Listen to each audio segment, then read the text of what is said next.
कहता हूं सच कि झूठ की आदत नहीं मुझे। अस्सलाम वालेकुम दोस्तों, अजीजों, रफीकों, कैसे मिजाज हैं आप अहबाब के।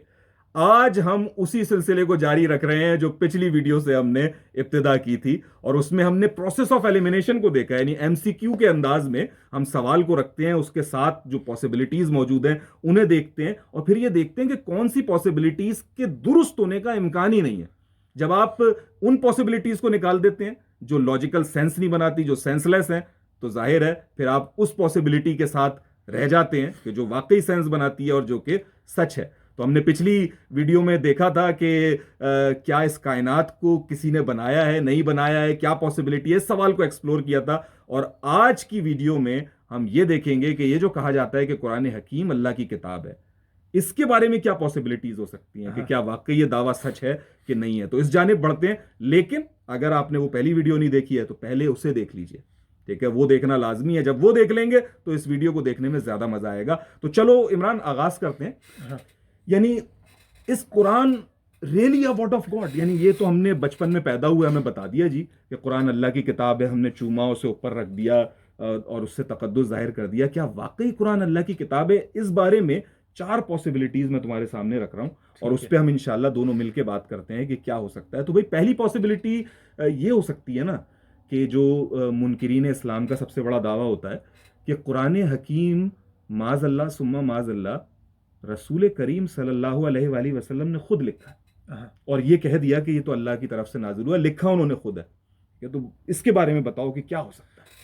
अच्छा, देखिए, इसको काफ़ी नज़रियों से देख सकते हैं, लेकिन जो ईजीएस्ट है ना वो ये है। हमें पता है अल्लाह सुब्हानहू ताला ने कुरान में 3 या 4 बार बताया कि अगर आपको शक है इस किताब के ऊपर, ऐसी एक सूरत लिखें, ऐसा कुरान लिखें, produce something like it. Okay, जो अरब उस टाइम पे मौजूद थे, मोहम्मद सल्लल्लाहु अलैहि वसल्लम उस टाइम के अरब थे, ठीक है ना, वो बेस्ट सूटेड थे इस चैलेंज को फुलफिल करने के लिए। सही बात है, क्योंकि वो प्राइम ऑडियंस भी है। एग्जैक्टली। और मेन चीज़ ये है कि जो हर लैंग्वेज जो होती है ना, ये ऐसे जाती है, ऐसे ऊपर जाती है, एक पीक पे पहुंचती है, वहां से फिर नीचे जाना शुरू करती है। सही बात। हर लैंग्वेज के साथ ऐसे होता है। सही बात। लैंग्वेज को स्टडी करें सेम।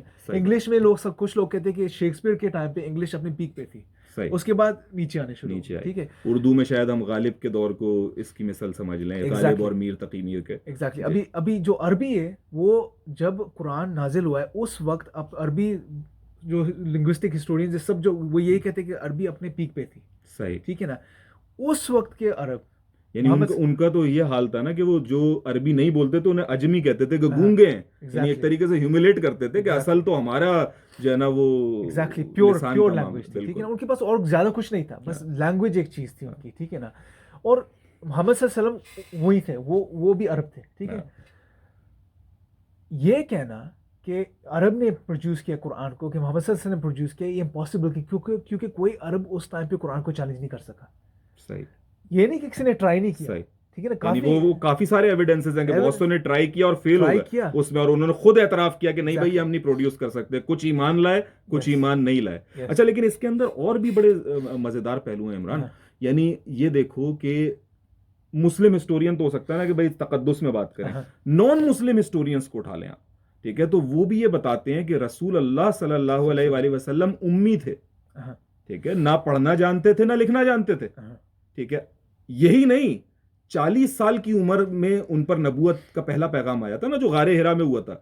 40 साल, यानी मैं भी अभी तक 40 साल का नहीं हुआ, ये तो अभी मुझसे पीछे है काफी, तो हम 40 साल के नहीं हुए, इतनी उम्र गुजरने के बाद पैगाम आया था। तो इस 40 साल को जो उन्होंने एक छोटी सी बस्ती कुरैश की थी, जहां हर बंदा एक दूसरे को जानता था, अच्छे से जानता था, वहां पर वो ये जानते थे कि रसूल अल्लाह सल्लल्लाहु अलैहि वसल्लम की कभी कोई तालीम का वो नहीं हुआ कि वो किसी स्कूल गए हो, बाकायदा कोई उस्ताद आता हो, या उस दौर में जैसे कि इमरान ने बयान किया कि वहां पे शेर व शायरी होती थी, जबान का बड़ा जोर था, तो आप सल्लल्लाहु अलैहि वसल्लम ने कुछ नज़में कही हो, कुछ गजलें कही हो, कोई शेर कहे हो, माज़ल्ला सुम्मा माज़ल्ला, कोई कलाम कभी कुछ नहीं कहा। यानी इसी हवाले से उन्हें उम्मी कहा जाता है। ऑल ऑफ अ सडन 40 साल की उम्र में उन पर इक़रा बिस्मि रब्बिकल लज़ी खलक़ से जो इब्तिदा होती है, तो वहां से वो पूरा पैगाम नाजिल होना शुरू होता है।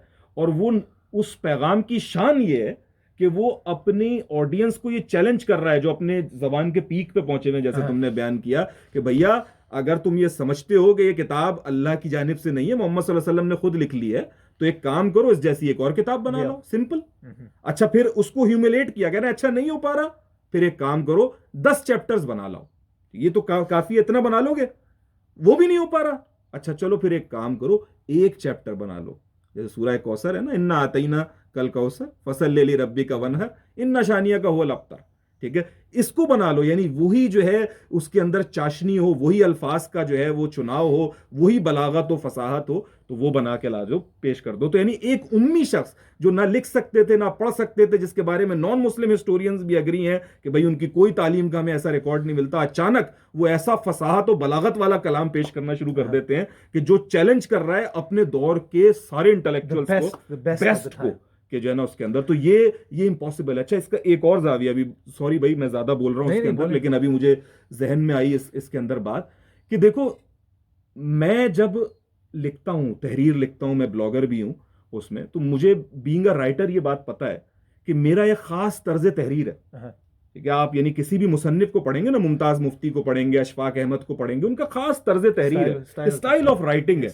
उसमें वो बदल नहीं सकता। उसके अंदर ना ये नहीं हो सकता कि वो अभी कुछ लिख रहे हैं और अगले उसमें बिल्कुल छोटा मोटा चेंज हो सकता है, बड़ा नहीं हो सकता। रसूल अल्लाह सल्लल्लाहु अलैहि वसल्लम की जो अहादीस हैं, ठीक है, वो हमारे पास मौजूद है, और कुरान हकीम भी हमारे पास मौजूद है।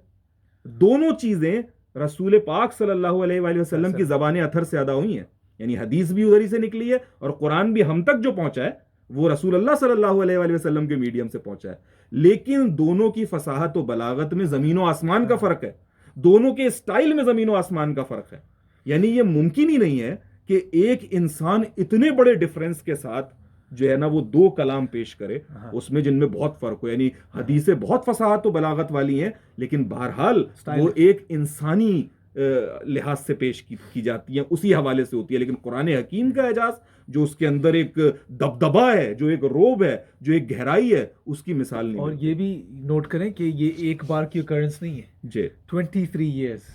जी जी जी, यानी 23 ईयर्स तक कुरान हकीम नाज़िल हुआ है, कुरान भी आता रहा है और मोहम्मद सल्लल्लाहु अलैहि वसल्लम भी अपने कंपेनियंस को सिखाते रहे और उनको बातें बताते रहे, ठीक है। और ये कंपेयर, मुझे लगता है किसी ने कंपेयर भी किया था और काफ़ी चीज़ें नोट की थी। मुझे लगता है 80% का डिफरेंट था कि वोकैबुलरी में ऐसी चीज़ों में, अभी मुझे याद नहीं आ रहा सही से, लेकिन अगर मिला मैं आपको दूंगा। रिसर्च किसी ने किया था, वो जो डिफरेंसेस जो मोहम्मद सल्लल्लाहु अलैहि वसल्लम ने जो खुद बातें की थी, जो उनकी हदीस है और कुरान में जो फ़र्क है ना, स्पेशली वोकैबुलरी में और ऐसी चीज़ों में, वो काफ़ी फ़र्क है उन दोनों में। जबरदस्त। यानी इसमें कोई, यानी मुझे तो सच्ची बात है उन हिस्टोरियंस को देखने की जरूरत नहीं है, आपको मैं खुद दावत देता हूँ, दोनों आराम से मौजूद है। आप सही बुखारी सही मुस्लिम ले आइए, वो पढ़ लीजिए और कुरान हकीम पढ़ लीजिए, कोई आपको मुश्किल पेश नहीं आएगी ये बताने में कि भाई ये दो अलग अलग कलाम है। मैं आपको एग्जांपल देता हूं, ये एक इंसान के नहीं। मैंने जब अरबी सीखनी शुरू की है ना, मैंने फोकस किया कुरान के ऊपर, ठीक है, कुरान की वोकैबुलरी पे फोकस कर रहा था मैंने 2 साल के बाद ना मुझे काफ़ी हद तक कुरान समझ आने लग पड़ा था अरबी में।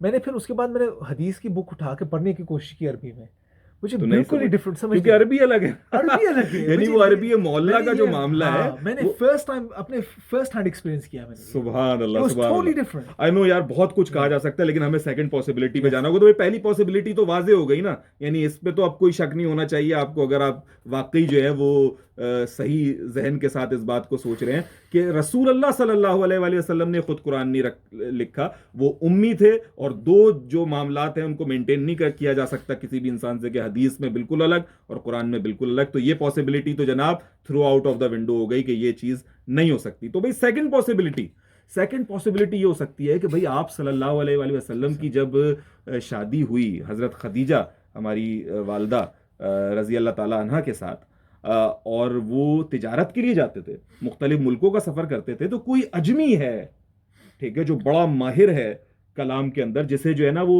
ईसाइयों की किताबों का भी पता है, उनके वाकयात का भी, यहूदियों का भी पता है, जिसे नूह अलैहिस्सलाम की बारीकियां भी पता है, जिसे नफ्स की बारीकियां भी पता है, जिसने ना अपनी पूरी जिंदगी गुजारी है। वो कोई राहिब है, लेकिन वो अरब नहीं है, एक नॉन अरब राहिब है, इसलिए अरबी उससे पहचानते नहीं है, मक्का वालों को पता नहीं है। ये उधर जाते थे रसूलुल्लाह सल्लल्लाहु अलैहि वसल्लम, माज़अल्लाह सुम्मा माज़अल्लाह, और उससे जो है ना वो सीख कर, और उनका जो कुरान था, यानी उसने जो बताया, वो जो है ना वो लोगों तक पहुंचा देते थे। तो ये दूसरी पॉसिबिलिटी है जी।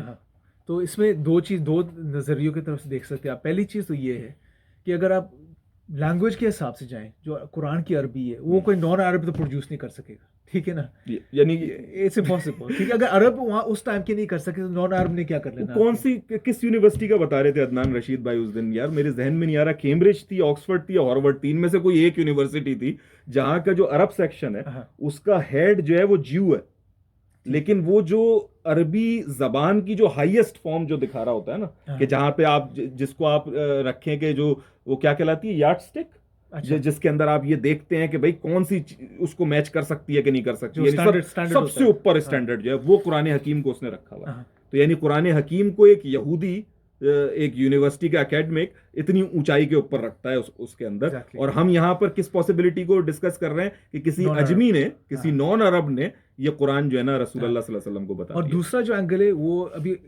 कुछ ओरिएंटलिस्ट ने भी इस पे बात की थी, वो ये कहते हैं कि देखें जो मोहम्मद सल्लल्लाहु अलैहि वसल्लम थे वो ट्रैवल करते थे, ठीक है ना, वो जाते होते ट्रेड पे जाते होते थे, तो उन्होंने क्या किया, उन्होंने थोड़ा सा क्रिश्चियन से लिया, थोड़ा सा जू से लिया, उसको मिक्स करके ना उन्होंने ये नया रिलीजन बना दिया, ठीक है ना।